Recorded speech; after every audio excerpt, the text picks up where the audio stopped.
afternoon, and thanks for joining us. I'm Judy Simpson. It's the first Thursday of the month, and with me are our chefs, Carolyn Peak from Williamstown and Deb Plumley and Lynn Jarvis, both from South Hero. It's great to have all of you here on this edition of In the Kitchen with Across the Fence. They'll be showing us 15 of their favorite comfort food recipes just in time for the cold weather. And I'm pleased to let the viewers know that a couple of you will have a chance to win one of these cookbooks just in time for Christmas cooking. First, we have this 195-page cookbook, Michelle Stewart's Perfect Pies. She won 26 National Pie Championship Awards, and about 100 of her recipes are included.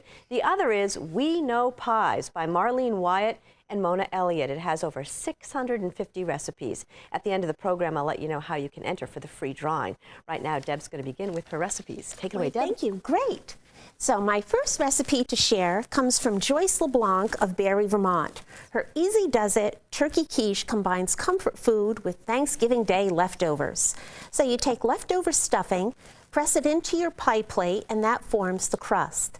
Next is a mixture of cut up cooked turkey, some eggs, shredded cheese, and a little bit of pepper to taste with some evaporated milk. You put that into your crust. You bake it in the oven, and in less than an hour, you've got a great meal on the table. And we thought, since this is celebrating Thanksgiving Day leftovers, you might want to add a dollop of some homemade cranberry relish to go as a garnish. So we want to thank you, Joyce, for sending in this great recipe. We're sure it's going to become a viewer favorite.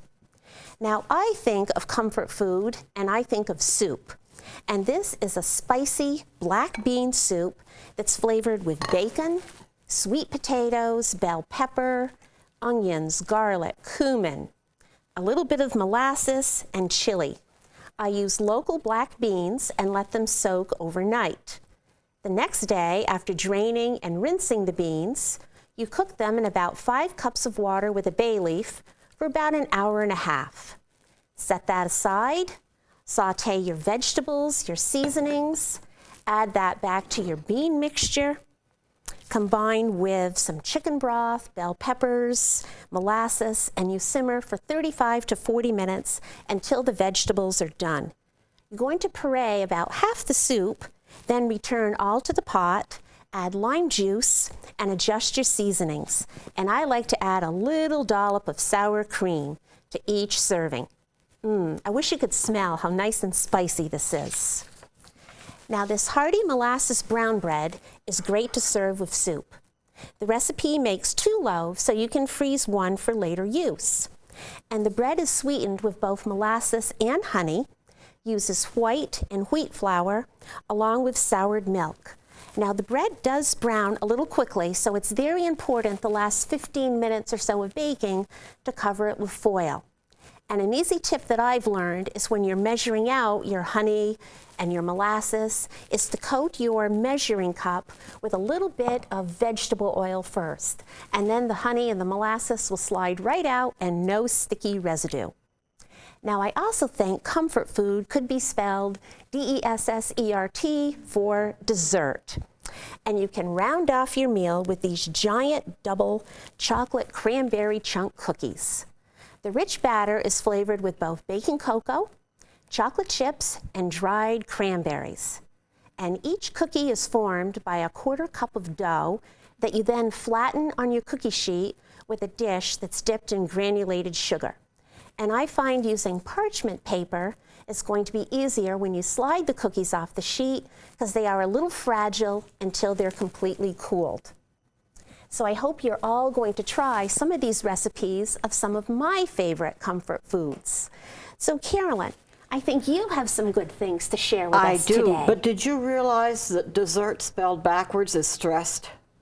Never stress when you're dealing with dessert. So that's how you get rid of stress. You turn it around and make it dessert. So we should eat dessert first. Exactly. All right then. There, I've done my silliness for a while. Well, a couple of weeks ago, we went down to Wardsboro, Vermont, to the Gillfeather Turnip Festival. I'd never been to a turnip festival, but being of Scottish descent, I like turnips. And one of the things that we got down there was some turnip soup. And we've discovered our new comfort food. I've got it in my slow cooker. You make it basically on the stove first, but I put it in here so that it would warm up nicely and stay warm. And you cook up some turnips and some onions and some garlic, and you get those all nice and cooked up, and then you puree it so that it comes out all nice and smooth and really good. Serve it with some crusty bread or some biscuits or something like that, and you've got a really great meal. In fact, we had it for dinner yesterday, and it was a quick and easy thing because I had it already made, and you just can go with it. Now, to go with that, I am going to go next to my viewer recipe, which is from Marilyn Fuller of Newberry, Vermont. And she says that this is a recipe from her grandmother's cookbook and has been a comfort food in her family for years. And it is a date bread, nice and thick, and lots of nuts and dates and all kinds of good stuff in it. So I'll put that there. So we may serve it with our soup, or we may serve it with Mom's tuna casserole. And it's Mom's tuna casserole because that's exactly what it is. It's my mother-in-law's tuna casserole. It's probably similar to everybody else's, but you know, the one you grew up with is the best. And when I asked my husband what his idea of a comfort food was, he said tuna casserole. And it's just, you cook up your macaronis, you add a couple cans of cream of chicken soup and a couple cans of tuna fish and mix everything all together, put it in your dish and put it into the oven. Add a little bit of milk over the top of it because that'll help it to stay a little creamier. And then you top it with cheddar cheese, shredded cheddar cheese, and put it in the oven for maybe 45 minutes. You can also freeze this uncooked and get it out later and thaw it out and cook it up. It's a great way to have a nice meal, either with the bread with that or with the soup. Now, as Deb and I were saying, you should eat dessert first. Well, I did save it for last this time, but my first dessert one is lemon angel cake bars. And these are a little different because when you make your angel cake, you mix a can of lemon pie filling and some coconut together, and you put it into like a cookie sheet pan. You bake that, and then you add a confectioner's sugar, cream cheese, butter, and vanilla extract onto that, for a frosting. And when you're all done, you sprinkle it with lemon peel. So you've got a nice lemony dessert. It's kind of a nice light dessert. And of course, I've got to have my chocolate. So here I have fudge ecstasies, and it's a nice fudgy chocolate cookie. It has big chunks of nuts and chocolate chips in it. It is one that cooks up fairly quickly, so you kind of have to keep watch on it. But it's just a really nice cookie for, afterwards, or maybe with a cup of tea later on. Uh-oh. Lemon bars are my favorites. Oh, okay. Well, then those won't hang around, will they? No, nothing will. I'm sure this is good food today. Yes. Thank you, Carolyn. You're welcome. Well, it didn't take me long to figure out what recipes I wanted to do today because I'm a big fan of comfort food, whether it's macaroni and cheese, chili, fried chicken, or a good barbecue. And speaking of barbecue, in the handout that Judy will tell you how to get in just a minute, I have a recipe for venison barbecue in the slow cooker. Well, I couldn't find any venison today to make that, but it will be in the handout, so all you lucky deer hunters should get the recipe and check it out. I think it's a great way to use venison. Okay, let's start on the recipes. The first thing I'm going to show you is my cheeseburger soup. Now, as I said, one of my favorite things is cheeseburgers, and this soup is a nice variation on that. The recipe was sent in by Catherine Kennedy from Wallingford, and as you can see, along with the ground beef and cheese, there's carrots in here, potatoes, onions with your broth, and your milk and spices. And just before serving, you want to put on a big dollop of sour cream and mix it in. It's a really delicious fall recipe that you can enjoy during the cool winter days that we have coming up. Now, you regular viewers know that I'm a big fan of anything with cornbread or cornmeal in it. Well, this is my next recipe. It's called a cornmeal bread with maple syrup and maple sugar and molasses. Now, it's a recipe that I recently found in the Bon Appetit magazine, and on closer inspection I found that it came from the Bryant House down in Weston, Vermont. Well, I grew up in Andover, which is next to Weston, so I'm very familiar with the Bryant House. They have delicious food, and what gives this the real taste of Vermont is that you mix that molasses right in with a maple syrup. So I hope you'll give this a try, or better yet, drive down to Weston and try it for yourself. It's a beautiful little village, and they're right next to the country store there in Weston. Well, you can't beat a good fried chicken dinner. And I've just come up with a recipe that I really enjoy. And here it is. It's the crunchy onion chicken. It's one of my quick and easy recipes. You can do the whole thing in about 30 seconds.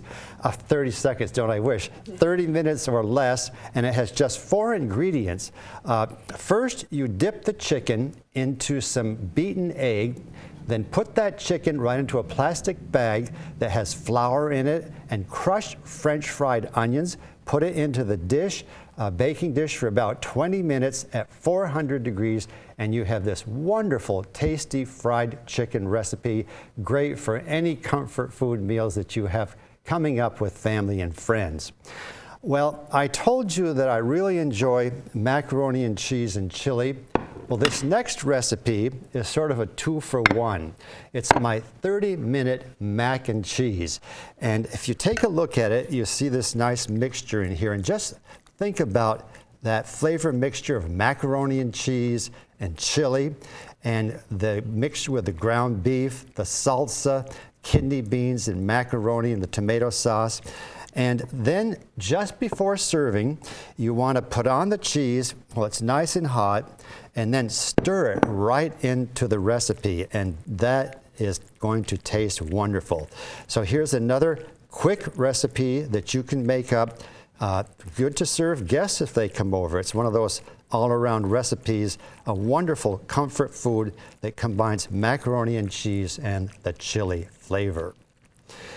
I think the perfect combination to go with all of these recipes that I've shown you today are these little sweet cinnamon biscuits. And just take a look at them. You can make these in about 45 minutes, and most of the ingredients that are in here are things that you have right in your kitchen at home. And the good thing about this is that children or your grandchildren will help you make these. It's a kind of a fun thing to make. They'll probably have flour all over their shirt sleeves and in their hair, but it's a fun thing, and they're going to really enjoy these, the end result of these. And I splurged by putting a little confectionery sugar glaze on with some orange juice in it, a really nice flavor. Now, my last recipe is right here, and it just came in from Joan Kranz down in Williston, Vermont. And with Thanksgiving just 3 weeks from today, I thought that we should include this. It's her cranberry sauce in a pumpkin, and this is the sauce that Deb used earlier with the quiche. And Joan says that the relish is delicious, and your guests are going to be intrigued by the fact it's in the pumpkin. In here, there's cranberries, raisins, apples, walnuts, brown sugar, and some apple cider, Judy. Just delicious. Oh, it's wonderful. What a great idea. I love the pumpkin. Thank you. Well, now, as always, we have a couple of different ways where you can get the recipes, plus a couple of extras besides the ones that you saw today. And I'll also tell you how to enter the free drawing for one of the cookbooks with the creative pie recipes. First, you can get the recipes online from the Across the Fence website. Go to uvm.edu/extension. and click on the link to Across the Fence. You'll find the recipes on the left-hand side of the web page. To get the recipes by mail, please send $2 and a stamped, self-addressed, business-size envelope to Comfort Food Recipes, Box 188, South Hero, Vermont, 05486. And remember, if you're ordering the recipes, to include $2 and a stamped, self-addressed envelope. And we'll use your envelope addressed to Box 188 as your entry for the drawing for the cookbooks. And if you're not ordering the recipes, just send along your name, address, and phone number to that same address, and that will enter you in the free drawing. Good luck to all of you. As we say goodbye, we invite you to join us for our next In the Kitchen program on December 5th. It's our annual holiday program, and we'll be announcing the winners of the cookbooks. Thanks from all of us here at Across the Fence. Have a great day and a great Thanksgiving.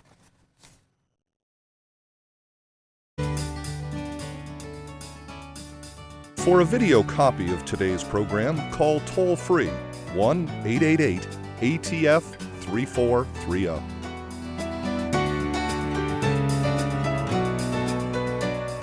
Across the Fence is brought to you as a public service by University of Vermont Extension and WCAX-TV.